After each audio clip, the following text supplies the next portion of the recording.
एक समय की बात है कि भारतवर्ष में एक राजा राज्य करता था। वह बड़ा ही प्रतापी और दानी था। वह नित्य प्रति मंदिर में दर्शन करने जाता था। वह ब्राह्मण और गुरु की सेवा किया करता था। उसके दरवाजे से कोई भी निराश होकर नहीं लौटता था तथा वह प्रत्येक गुरुवार को व्रत रखता एवं पूजन करता। हर एक दिन गरीबों की सहायता करता था, परंतु ये सब बातें उसकी रानी को अच्छी नहीं लगती थी। वह न व्रत करती थी और न किसी को एक पैसा तक दान में देती थी तथा राजा से भी ऐसा करने को मना किया करती थी। एक समय की बात है कि राजा तो शिकार खेलने वन को गए हुए थे। घर पर रानी और दासी थी। उस समय गुरु बृहस्पति देव एक साधु का रूप धारण कर राजा के दरवाजे पर भिक्षा मांगने गए। रानी से भिक्षा मांगी तो वह कहने लगी कि हे साधु महाराज, मैं इस दान और पुण्य से तंग आ गई हूँ। मेरे से तो घर का ही कार्य समाप्त नहीं होता। इस कार्य के लिए तो मेरे पतिदेव ही बहुत हैं। अब आप इस प्रकार की कृपा करें कि वह सब धन नष्ट हो जावे और मैं आराम से रह सकूं। साधु बोले, हे देवी, तुम तो बड़ी विचित्र हो। संतान और धन से कोई दुखी नहीं होता है, इसको सभी चाहते हैं। पापी भी पुत्र और धन की इच्छा करता है।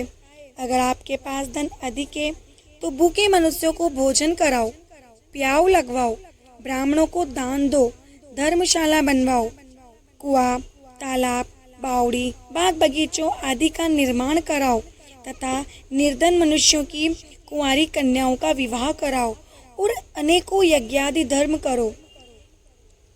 इस प्रकार के कर्मों से आपके कुल का और आपका नाम परलोक में सार्थक होगा और स्वर्ग की प्राप्ति होगी। मगर वह रानी इन बातों से खुश न हुई। वह बोली, हे साधु महाराज, मुझे ऐसे धन की भी आवश्यकता नहीं है जिसको और मनुष्यों को दान दूं तथा जिसको रखने संभालने में ही मेरा सारा समय बर्बाद हो जाए। साधु ने कहा, हे देवी, तुम्हारी ऐसी इच्छा है तो ऐसा ही होगा। मैं तुम्हें बताता हूँ, वैसा ही करना। बृहस्पतिवार के दिन घर को गोबर से लीपना, अपने केशों को धोना, केशों को धोते समय स्नान कराना, राजा से कहना कि वह हजामत बनवाए, भोजन में मांस मदिरा खाना, कपड़ा धोबी के यहाँ धुलने डालना। इस प्रकार 7 बृहस्पतिवार करने से तुम्हारा सब धन नष्ट हो जाएगा। यह कहकर वह साधु महाराज वहाँ से अंतर्ध्यान हो गए। रानी ने साधु के कहे अनुसार वैसा ही किया। अभी 3 बृहस्पतिवार ही बीते थे कि उसका समस्त धन समाप्त नष्ट हो गया और भोजन के लिए दोनों समय परिवार तरसने लगा। सांसारिक भोगों से भी दुखी रहने लगा। तब वह राजा रानी से कहने लगा कि हे रानी, देश चोरी परदेश भीख बराबर है।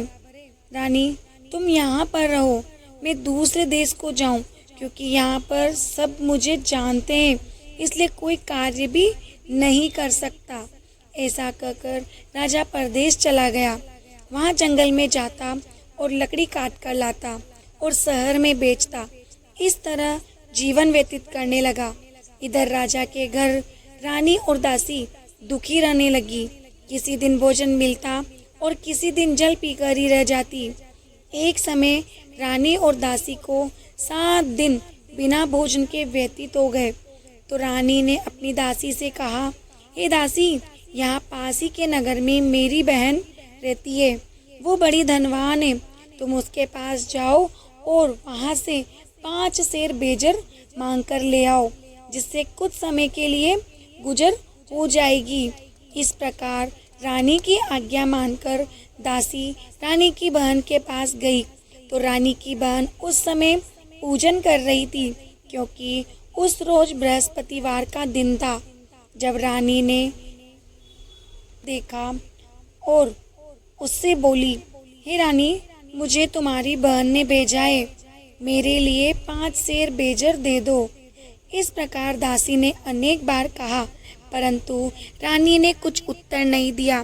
क्योंकि उत्तर नहीं मिला तो वह बहुत दुखी हुई और क्रोध भी आया और लौटकर अपने गांव आ रानी के पास आकर बोली, हे रानी, आपकी बहन तो बहुत ही धनी स्त्री है। वह छोटे लोगों से बात भी नहीं करती, क्योंकि मैंने उनसे कहा तो उन्होंने कोई उत्तर नहीं दिया। मैं वापस चली आई। रानी बोली, हे दासी, इसमें उसका कोई दोष नहीं है। जब बुरे दिन आते हैं तब कोई सहारा नहीं देता। अच्छे बुरे का पता विपत्ति में ही लगता है। जो ईश्वर की इच्छा होगी वही होगा। वह सब हमारे भाग्य का दोष है। उधर उस रानी ने देखा कि मेरी बहन की दासी आई थी, परंतु मैं उससे नहीं बोली। इससे वह बहुत दुखी हुई होगी। ये सोच कथा को सुन और विष्णु भगवान का पूजन समाप्त कर वह रानी अपनी बहन के घर चल दी और जाकर अपनी बहन से कहने लगी, हे बहन, मैं बृहस्पतिवार का व्रत कर रही थी।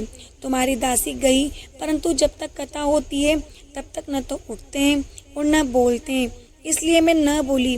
कहो दासी, क्यों गई थी? रानी बोली, बहन, हमारे घर में अनाज नहीं था। वैसे तुमसे कोई बात छिपी नहीं है, इस कारण मैंने दासी को तुम्हारे पास 5 सेर भेजर लेने के लिए भेजा था। रानी बोली, बहन देखो, बृहस्पति भगवान सबका मनोकामना पूर्ण करते हैं। देखो, शायद तुम्हारे घर में अनाज रखा हो। इस प्रकार का वचन जब रानी ने सुना तो घर के अंदर गई और वहाँ उसे एक घड़ा बेजर का भरा मिल गया। तब तो वह रानी और बांदी को बहुत ही खुशी प्राप्त हुई। दासी कहने लगी, हे रानी, देखो, वैसे हमको जब अन्न नहीं मिलता तो हम रोज ही व्रत करते हैं। अगर इनसे व्रत की विधि और कथा पूछ ली जावे तो उसे हम भी किया करेंगे। तब उस रानी ने अपनी बहन से पूछा कि यह बहन, बृहस्पतिवार के व्रत में चना की दाल मुनक्का से विष्णु भगवान का केले की जड़ में पूजन करें और दीपक जलावे। इस दिन पीला भोजन करें और कहानी सुने। इस प्रकार करने से गुरु भगवान प्रसन्न होते हैं, अन्न पुत्र धन देते हैं, मनोकामना पूर्ण करते हैं। इस प्रकार रानी और दासी दोनों ने निश्चय किया कि बृहस्पति भगवान का पूजन जरूर करेंगे। 7 रोज बाद जब बृहस्पतिवार आया तो उन्होंने व्रत रखा। गुड़साल में जाकर चना गुड़ बीन लाई और उसकी दाल से केले की जड़ का तथा विष्णु भगवान का पूजन किया। अब पीला भोजन कहाँ से आवे? बेचारी बड़ी दुखी हुई, परंतु उन्होंने व्रत किया था, इस कारण गुरु भगवान प्रसन्न थे। 2 थालों में सुंदर पीला भोजन लेकर आए और दासी को देकर बोला, हे दासी, ये तुम्हारे और रानी के लिए भोजन है, तुम दोनों भोजन करना। दासी भोजन पाकर बड़ी प्रसन्न हुई। रानी से बोली, चलो रानी जी, भोजन कर लो। रानी को इस विषय में कुछ भी पता नहीं था, इसलिए वह दासी से बोली, तुम ही भोजन कर लो, क्यों व्यर्थ में हंसी उड़ाती हो? दासी बोली, एक महात्मा भोजन दे गया है। रानी कहने लगी, वो भोजन तेरे लिए ही दे गया है, तू ही भोजन कर। दासी ने कहा कि वह महात्मा हम दोनों को लिए 2 थाल में भोजन दे गया है, इसलिए हम और तुम दोनों ही साथ साथ भोजन करेंगी। इस प्रकार रानी और बांदी दोनों ने गुरु भगवान को नमस्कार कर भोजन प्रारंभ किया तथा अब वह प्रत्येक बृहस्पतिवार को गुरु भगवान का व्रत और विष्णु भगवान का पूजन करने लगी। बृहस्पति भगवान की कृपा से रानी और दासी के पास धन हो गया। रानी फिर उसी प्रकार से आलस्य करने लगी।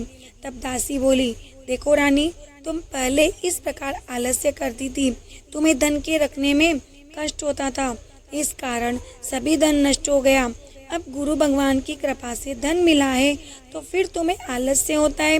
बड़ी मुसीबतों के बाद हमने ये धन पाया है, इसलिए हमें दान पुण्य करने चाहिए। भूखे मनुष्यों को भोजन कराने चाहिए, प्याऊ लगवाने चाहिए, ब्राह्मणों को दान देना चाहिए, कुआं, तालाब, बावड़ी आदि का निर्माण करवाना चाहिए, मंदिर, पाठशाला बनवाकर दान देना चाहिए, कुंवारी कन्याओं का विवाह करना चाहिए। इस प्रकार धन को शुभ कार्य में खर्च करें, जिससे तुम्हारे कुल का यश बढ़े और स्वर्ग प्राप्त हो और तुम्हारे पितृ भी प्रसन्न हो। तब रानी ने इसी प्रकार के कर्म करने प्रारंभ किए तो रानी का काफी यश फैलने लगा। एक दिन रानी और दासी विचार करने लगी, न जाने राजा किस दशा में होंगे, उनकी कोई खोज खबर नहीं है। गुरु भगवान से उन्होंने प्रार्थना की और भगवान ने रात्रि में राजा को स्वप्न में कहा, हे राजा उठ, तेरी रानी तुझको याद करती है, अपने देश को चला जा। राजा प्रातःकाल उठा और विचार करने लगा, स्त्री जाति तो खाने और पहनने की ही साथी होती है, पर भगवान की आज्ञा मानकर वह अपने नगर के लिए चलने को तैयार हुआ। इससे पूर्व जब राजा परदेश चला गया था तो परदेश में दुखी रहने लगा। प्रतिदिन जंगल में से लकड़ी बीन कर लाता और उन्हें शहर में बेचकर अपने दुखी जीवन को बड़ी कठिनता से व्यतीत करने लगा। एक दिन राजा दुखी हो अपनी पुरानी बातों को याद करके रोने लगा। तब उस जंगल में बृहस्पति देव एक साधु का रूप धारण कर आए और राजा के पास आकर के बोले, हे लकड़हारे, तुम इस सुनसान जंगल में किस चिंता में बैठे हो, मुझे बतलाओ। यह सुन राजा के नेत्रों में जल भर आया और साधु को वंदना कर बोला, हे प्रभु, आप सब कुछ जानने वाले हो। इतना कहकर साधु को अपनी संपूर्ण कहानी सुना दी। महात्मा दयालु होते हैं। वे राजा से बोले, हे राजा, तुम्हारी स्त्री ने बृहस्पति देव का अपराध किया था, जिस कारण तुम्हारी यह दशा हुई है। अब तुम किसी प्रकार की चिंता मत करो, भगवान तुम्हें पहले से अधिक धन देगा। देखो, तुम्हारी पत्नी ने बृहस्पतिवार का व्रत प्रारंभ कर दिया है और तुम मेरा कहा मानकर बृहस्पतिवार को व्रत करके चने की दाल, गुड़ जल को लोटे में डालकर केले का पूजन करो, फिर कथा कहो और कथा सुनो। भगवान तुम्हारी सब मनोकामनाओं को पूर्ण करेंगे। साधु को प्रसन्न देखकर राजा बोला, हे प्रभु, मुझे लकड़ी बेचकर इतना पैसा नहीं मिलता जिससे भोजन करने के उपरांत में कुछ बचा सकूं। मैंने रात्रि में अपनी रानी को व्याकुल देखा है। मेरे पास कुछ भी नहीं है जिससे उसकी खबर मंगा सकूं, और फिर मैं कौन सी कहानी कहूं, ये मुझको कुछ भी मालूम नहीं है। साधु ने कहा, हे राजा, तुम किसी बात की चिंता मत करो। बृहस्पतिवार के दिन तुम रोजाना की तरह लकड़ियां लेकर शहर को जाओ। तुमको रोज से दुगना धन प्राप्त होगा, जिससे तुम भली भांति भोजन कर लोगे और बृहस्पति देव की पूजा का सामान भी आ जाएगा। अब साधु महाराज बृहस्पति देव की कहानी राजा को सुनाते हैं। वो कथा इस प्रकार है। प्राचीन काल में एक ब्राह्मण था। वह बहुत निर्धन था। उसकी कोई भी संतान नहीं थी। उसकी स्त्री बहुत मलिनता के साथ रहती थी। वह न स्नान करती थी, न किसी देवता का पूजन किया करती थी। प्रातःकाल उठ के ही सर्वप्रथम भोजन करती, बाद में कोई अन्य कार्य करती। इससे ब्राह्मण देवता बड़े दुखी थे। बेचारे बहुत कुछ कहते थे, किंतु उसका कोई परिणाम न निकला। भगवान की कृपा से ब्राह्मण की स्त्री के कन्या रूपी रत्न पैदा हुआ। वह कन्या अपने पिता के घर में बड़ी होने लगी। वह बालिका प्रातः स्नान करके विष्णु भगवान का जाप करने लगी, बृहस्पतिवार का व्रत करने लगी। अपनी पूजा पाठ को समाप्त करके स्कूल जाती तो अपनी मुट्ठी में जौ भर के ले जाती और पाठशाला जाने के मार्ग में डालती जाती। वही जो स्वर्ण के हो जाते तो लौटते समय उनको बीनकर घर ले आती थी। एक दिन वह बालिका सूप में उन सोने के जौ को फटक कर साफ कर रही थी। तभी उसकी माँ ने उसे देख लिया और कहा कि हे बेटी, सोने के जौ को फटकने के लिए सोने का सूप भी होना चाहिए। दूसरे दिन गुरुवार था। इस कन्या ने व्रत रखा और बृहस्पति देव से प्रार्थना करके कहा, हे प्रभु, मैंने आपकी पूजा सच्चे मन से की हो तो मेरे लिए सोने का सूप दे दो। बृहस्पति देव ने उसकी प्रार्थना स्वीकार कर ली। रोजाना की तरह वह कन्या जौ पेलाती हुई विद्यालय जाने लगी। जब लौटकर जौ बीन रही थी तो बृहस्पति देव की कृपा से सोने का सूप मिला। उसे वह घर ले आई और उससे जौ साफ करने लगी, परंतु उसकी माँ का वही ढंग रहा। एक दिन की बात है कि वह कन्या सोने के सूप में जौ साफ कर रही थी। उस समय उस शहर का राजपुत्र वहां होकर निकला। इस कन्या के रूप और कार्य को देखकर मोहित हो गया तथा अपने घर आकर भोजन तथा जल का त्याग कर उदास होकर लेट गया। राजा को जब इस बात का पता लगा तो अपने मंत्रियों के साथ अपने पुत्र के पास गए और बोले, हे बेटा, तुम्हें किस बात का कष्ट है? क्या किसी ने अपमान किया है अथवा कोई और कारण है? सो कहो, मैं वही कार्य करूँगा जिससे तुम्हें प्रसन्नता हो। अपने पिता की राजकुमार ने बातें सुनी तो वह बोला, मुझे आपकी कृपा से किसी प्रकार का कोई दुख नहीं है, किसी ने मेरा अपमान नहीं किया है, परंतु मैं उस लड़की के साथ विवाह करना चाहता हूँ जो सोने के सूप में जो साफ कर रही थी। ये सुन राजा आश्चर्य में पड़ा और बोला, हे बेटा, इस तरह की कन्या का पता तो तुम ही लगाओ, मैं उसके साथ तुम्हारा विवाह अवश्य करवा दूंगा। राजकुमार ने उस लड़की के घर का पता बतलाया। मंत्री उस लड़की के घर गए और ब्राह्मण की कन्या का विवाह राजकुमार के साथ संपन्न हो गया। कन्या के घर से जाते ही पहले की भांति उस ब्राह्मण देवता के घर में गरीबी का निवास हो गया। अब भोजन के लिए भी अन्न बड़ी मुश्किल से मिलता था।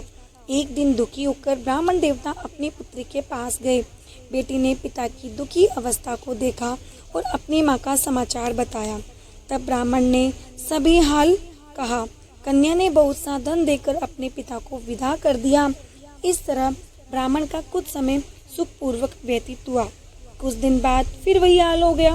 ब्राह्मण फिर अपनी कन्या के यहाँ गया और सभी हाल कहा तो लड़की बोली, हे पिताजी, आप माताजी को यहाँ लेवा लाओ, मैं उन्हें विधि बता दूंगी जिससे गरीबी दूर हो जाए। वह ब्राह्मण देवता अपनी स्त्री को साथ लेकर पहुँचे तो पुत्री अपनी माँ को समझाने लगी, हे माँ, तुम प्रातः काल उठकर प्रथम स्नान आदि करके विष्णु भगवान का पूजन करो तो सब प्रकार की दरिद्रता दूर हो जाएगी। परंतु उसकी माँ ने एक भी बात नहीं मानी और प्रातःकाल उठकर अपनी पुत्री के बच्चों की जूठन खा ली। एक दिन उसकी पुत्री को बहुत गुस्सा आया। एक रात कोठरी से सभी सामान निकाल दिया और अपनी माँ को उसमें बंद कर दिया। प्रातःकाल उसमें से माँ को निकाला और स्नान आदि करा के पूजा पाठ करवाया तो उसकी माँ की बुद्धि ठीक हो गई और फिर प्रत्येक बृहस्पतिवार को व्रत रखने लगी। इस व्रत के प्रभाव से उसकी माँ भी बहुत ही धनवान और पुत्रवती हो गई और बृहस्पति देव जी की कृपा से स्वर्ग को प्राप्त हुई। वह ब्राह्मण भी सुखपूर्वक इस लोक के सुख भोग कर स्वर्ग को प्राप्त हुए। इस तरह कहानी कहकर साधु देवता वहाँ से अंतर्ध्यान हो गए। धीरे धीरे समय व्यतीत होने पर फिर वही बृहस्पतिवार का दिन आया। राजा जंगल से लकड़ी काटकर किसी शहर में बेचने गया। उसे उस दिन और दिन से अधिक धन मिला।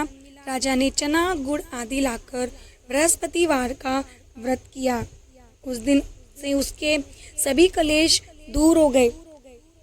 परंतु जब दोबारा गुरुवार का दिन आया तो बृहस्पतिवार का व्रत करना भूल गया। इस कारण बृहस्पति भगवान नाराज हो गए। उस दिन उस नगर के राजा ने विशाल यज्ञ का आयोजन किया और शहर में ये घोषणा करा दी कि कोई भी मनुष्य अपने घर भोजन ना बनावे और ना ही आग जलावे। समस्त लोग मेरे यहाँ भोजन करने आवे। इस आज्ञा को जो न मानेगा उसके लिए फांसी की सजा दी जाएगी। इस तरह की घोषणा संपूर्ण नगर में करवा दी गई। राजा की आज्ञा अनुसार शहर के सभी लोग भोजन करने गए, लेकिन लकड़हारा कुछ देर से पहुंचा, इसलिए राजा उसको अपने साथ घर लिवा ले गए और ले जाकर भोजन करा रहे थे तो रानी की दृष्टि उस कुटी पर पड़ी जिस पर उसका हार लटका हुआ था। वह वहां पर दिखाई नहीं दिया। रानी ने निश्चय किया कि मेरा हार इस मनुष्य ने चुरा लिया है।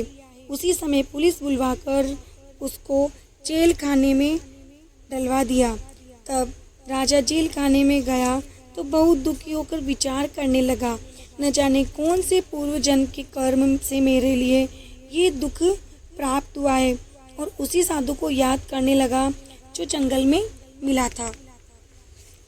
उसी समय तत्काल बृहस्पति देव साधु के रूप में प्रकट हो गए और उसकी दशा को देखकर कहने लगे, अरे मूर्ख, तूने बृहस्पति देवता की कथा नहीं की, इसी कारण तुम्हें दुख प्राप्त हुआ है।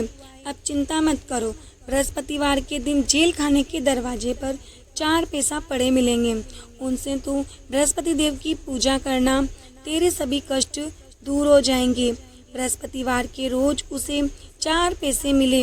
राजा ने कथा कही। उसी रात्रि को बृहस्पति देव उस नगर के राजा को स्वप्न में कहा, हे राजा, तुमने जिस आदमी को जेल खाने में बंद कर दिया है वह निर्दोष है, वह राजा है, उसे छोड़ देना। रानी का हार उसी खूंटी पर लटका हुआ है। अगर तू ऐसा नहीं करेगा तो मैं तेरे राज्य को नष्ट कर दूंगा। इस तरह रात्रि स्वप्न को देख राजा प्रातःकाल उठा और खूंटी पर हार टंगा देख कर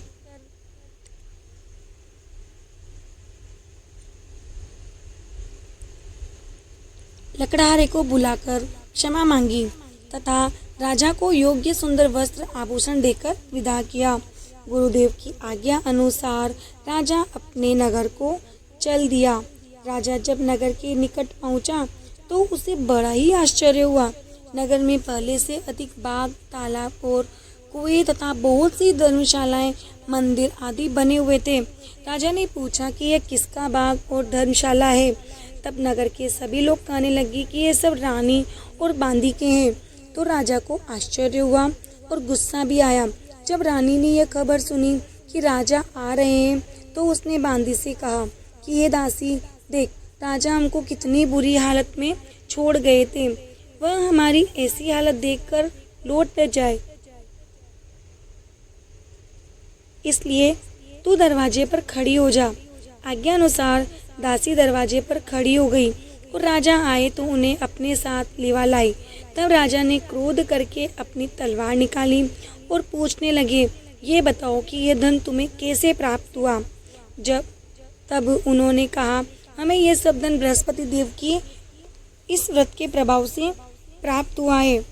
राजा ने निश्चय किया कि 7 रोज बाद तो सभी बृहस्पति देव का पूजन करते हैं, परंतु मैं रोजाना दिन में 3 बार कहानी कहा करूँगा तथा रोज व्रत किया करूँगा। अब हर समय राजा के दुपट्टे में चने की दाल बंधी रहती थी तथा दिन में 3 बार कहानी करता। एक रोज राजा ने विचार किया कि चलो अपनी बहन के यहाँ हो आए।